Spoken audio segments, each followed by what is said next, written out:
Turning now to the Super Bowl. The kickoff at Levi Stadium in Santa Clara is just about 2 weeks away. The event will put the Bay Area in the spotlight as the NFL celebrates the golden anniversary of the league's biggest game. An estimated 1 million people are expected to pour into the Bay Area for Super Bowl week. That means a significant cash flow to businesses in the region, but there are also huge costs for the Bay Area to host the event, from security to traffic control and transportation. To talk about all that and the economics of Super Bowl 50, we're joined by Jason Trimiew from the Super Bowl Host Committee, Santa Clara Mayor Jamie Matthews, San Francisco Chronicle sports columnist Ann Killion, and also from the Chronicle, Chuck Nevius. Welcome to all of you. Let me begin with you, Mayor. There's been a lot of focus on San Francisco, of course, many of the events happening here. What is Santa Clara getting out of it? You know, Santa Clara is getting a lot out of it. First of all, you know, without San Francisco, the cachet of San Francisco and the host committee and working with Mayor Lee's office to have a regional event, I don't think we would have been able to secure the Super Bowl. So we're very excited about having the Super Bowl in Levi Stadium. You have to realize that in order for us to just have competed to bid for the Super Bowl, we had to take an entire year off our construction schedule. So this really was a Hail Mary for us. But as far as what Santa Clara is, we're getting the notoriety, obviously. We're getting to have the game there. We have a lot of events that are in around it. What about cash? What about economic input to the city? Well, you know, Santa Clara, it doesn't have a lot going on in February generally. So this is going to be all cash positive for us. You know, we worked really close with the host committee to make sure our base costs were covered for the extraordinary security and planning and other things that we needed to do. And they've been a great partner with us. So everything that we get is above what we would normally get in February, which is pretty well nothing. Yeah, and Jason, of course, San Francisco does have a lot going on typically in January and February, so maybe it isn't quite as important to San Francisco in terms of bringing new people to the city. But the one thing that's being criticized is the fact that the city's going to be on the hook for some of these costs, maybe $5 million, for example, for SFPD reimbursements. What's your take on why the city didn't protect itself and get that reimbursement from the NFL? Well, I think the city benefits in a number of ways, both financially in terms of its bottom line. Obviously, our hotels are going to be full.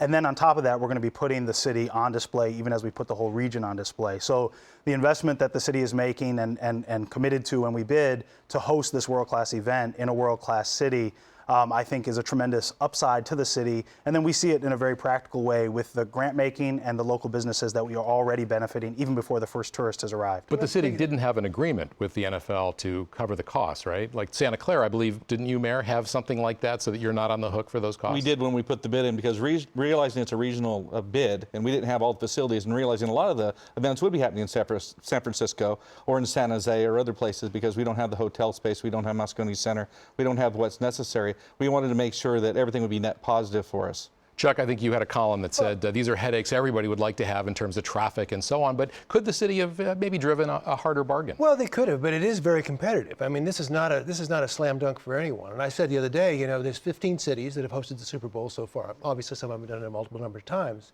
And how many of those cities said, boy, that was terrible, let's never do that again? Zero. It's a great event to have to your city. Now, there's people in City Hall that don't like free ice cream, so they're gonna say it's a big deal. But I'll bet you 75 cents right now San Francisco makes money on the Super Bowl. Although, Ann, you know, the NFL drives a hard bargain. There's Minnesota is going to be hosting the Super Bowl in 2018, and the 153 perks that the NFL demanded there got leaked recently. Free hotel rooms, free police escorts. But I guess if you want the game, you have to play. Yeah, and I would kind of object to what Chuck says. I think there are cities that have really cared less whether or not they hosted the Super Bowl. And I think San Francisco is one of those. For one thing, the game is not going to be here. It's going to be in Santa Clara. But all the headaches are going to be in San Francisco. The traffic headaches, and it is going to be a huge traffic headache. You know, the beauty shots are all going to be the Golden Gate Bridge, as though that's a stone's throw away from Levi Stadium. It's not. And I think many of the people coming to visit, including the hordes of national media who will be in San Francisco, are going to be really surprised when they have to get up at 5 a.m. to get down to where the teams are in the South Bay. I mean, I think it's San Francisco is a world-class city. It's a showcase city, and Whether or not it hosts Whether the or Super not it Bowl. has a Super Bowl. Yeah. It's not Jacksonville. Chuck, you said no city that hosted the Super Bowl ever said, gee, I don't want to do that again. On the other hand, San Francisco hosted the America's Cup a couple years ago. And there were all these claims ahead of time about how much money the city was going to get. It didn't really pan out. Well, the America's Cup, I think, is a much different deal. But the important thing I think about that was that was, 2010, and we had 1 million people, just like this. We had America's Cup. We had 2 Giants playoff games at the same time. We had Harley Strictly Bluegrass. We had a ton of events. And there will be traffic, but to be honest, I mean, they close Howard Street every year, twice, for Salesforce, I know, because we have to go through Howard Street, and Oracle. And frankly, I mean, how many of us are going down the Embarcadero by the Ferry Building? Not that many. And you're not supposed to be driving your car on Market Street anyway. So I get the Chicken Little thing. I get the whole, oh my God, it's going to be traffic again. But I don't know that it'll be that bad. And I think at the end of the day, we'll be glad we hosted it. Go ahead, yeah. Well, I was just going to say, I think, and you're talking about a world-class city. We're not just a world-class city, we're a world-class sports city. And when you look at the 2 clubs in our, not just in San Francisco, but in our region with Oakland and San Francisco, we have the largest share of Lombardi trophies of any other region in the country. So I think to have this iconic game, and not just any Super Bowl, but the 50th here, is a real testament to our sports tradition. I'm going to be, I guess, the Chicken Little here. There's been some criticism, too, of the fundraising. Of course, this has been a big philanthropic opportunity for the NFL, but there's been criticism that those contributions have been dark money, so to speak, that they haven't been revealed. The donors have, in some cases, wanted to be anonymous. Wouldn't it have been better to have more transparency? Well, one of the things that we did right off the bat was commit to telling you where every philanthropic dollar has gone. So you can go on our website right now, impact@50fund.org, and see where every of the $5.2 million to 110 Bay Area nonprofits has gone. You can learn about what they do and why we invested. Where the money came from? So the money also on our website, we have 2 main sources. We have individual donors who are all listed on our website. And then we have our partners who are our corporate partners who funded the host committee, and 25 cents of all those corporate sponsorship dollars went to the 50 Fund. So that information is readily available. Yeah. Do you think, Ann, that there's when you have these big events, and the Bay Area also tried to host the Olympics and may try again in the future, Right. Is there a tendency for city officials to sort of, I don't want to say roll over, but maybe not drive quite as hard a bargain because they get kind of wowed by the whole prospect? I mean, I think and especially with big sporting events, it's a glamour, and people get very excited. I think most of the numbers tend to get very inflated that you hear about, coming into the region. It's kind of like what we see when cities decide to build stadiums for teams. They get very excited about the idea of what that can be, and not necessarily the greatest economic benefit to the region. Yeah, well, I'm going to disagree with that. Obviously, we built a $1.1 billion stadium, which is now going to be hosting the 50th Super Bowl barely after we got it completed, which will bring a lot of economic development. There's about $6.5 billion worth of private economic development that's in and around the stadium within 15 minutes. And right across the street, we have the related companies proposing a 9 million square foot destination retail shopping experience that will rival Union Square. So anyone who says that there isn't economic benefits, crazy. In our first year alone, just since opening, we've taken the debt from 1.1 billion down to 561 million. Not bad in 1 year alone. Jason, I referred a moment ago to that list of perks that the NFL demanded in Minnesota. That list was leaked. Free 35,000 free parking spaces, free police entourages and escorts for all the team owners, presidential suites for free at the hotels. Are those the kinds of things that San Francisco agreed to in order to get this game? Yeah, so I don't know the details of what our host committee, when I wasn't involved with the bid committee when they bid, but I do know that the NFL many years ago decided they used to pick the cities. And I think the earlier comments that have been made, now cities compete. It's something that cities actually have to go out and win. And San Francisco was fortunate enough through the region, and obviously, as Mayor Matthews said, because of the partnership that we need each other in Santa Clara and San Francisco to go out and win it over other cities that we're bidding. And personally, I'm just looking for one parking space in San Francisco. But let's look at San Francisco. This is $10 billion a year in tourism. Yeah. I mean, this is a city that knows how to do this. We've done this before. Now, they may find it to be a pain in the neck. Maybe the traffic is a problem, but it's not like we're a city that isn't used to having lots and lots of visitors. We do it day in and day out in San Francisco. It's the engine that drives the city. And Mayor, when the Warriors were in the NBA championship last year. There were complaints that the network in its broadcasts didn't show enough sort of the glamour spots of Oakland.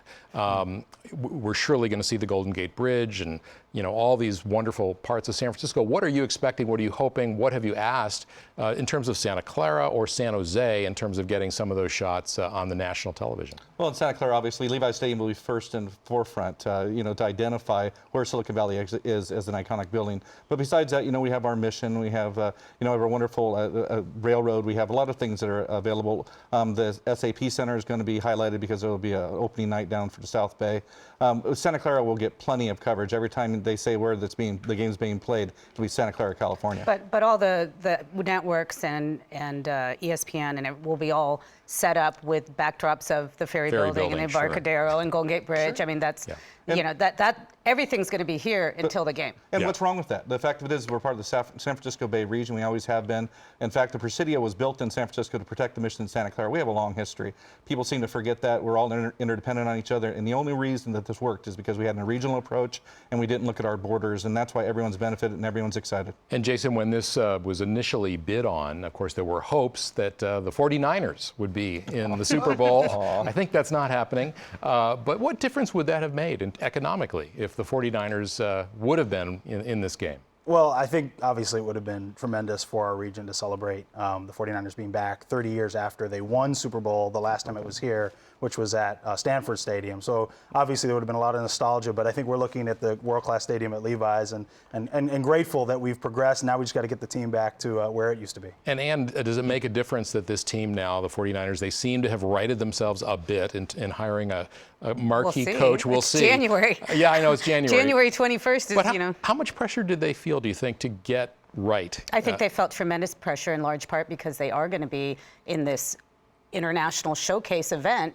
They're the hosts, and they needed to get someone strong, a hire that got some excitement going, and get it done before the Super Bowl because they are going to be in the spotlight and they are going to need to answer questions. Chip Kelly is a big name and drew a lot of headlines and a lot of top billing on Arrived with baggage, though, as I think someone at your paper pointed out. Yes, he did. But he is an innovator. Yeah.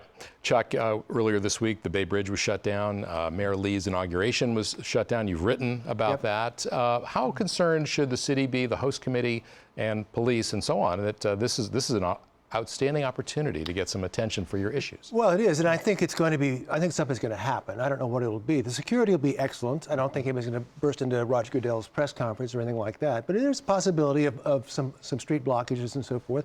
I mean, the 49ers are an example of somebody that you don't want to be in disarray when the Super Bowl shows up, but neither does San Francisco. San Francisco's, Mayor Lee said we're going to get the homeless off the streets. Good luck with that. We want to show that we can do this kind of thing.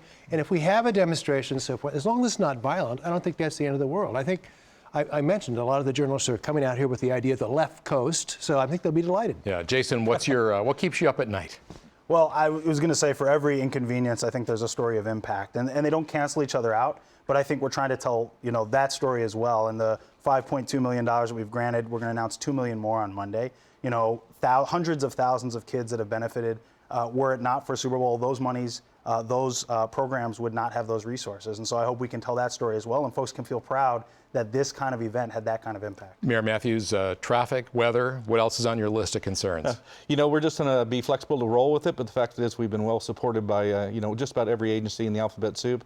It's going to be a great event. Our transportation partners have all stepped up as well, so we're really excited, and we think that we're ready to go. All right, Santa Clara Mayor Jamie Matthews, thanks so much for being here. And Killion and Chuck Nevius from the Chronicle, and Jason Trimiew from Super Bowl 50 Host Committee. Thank you all very much. Thank you. Thank you. Okay.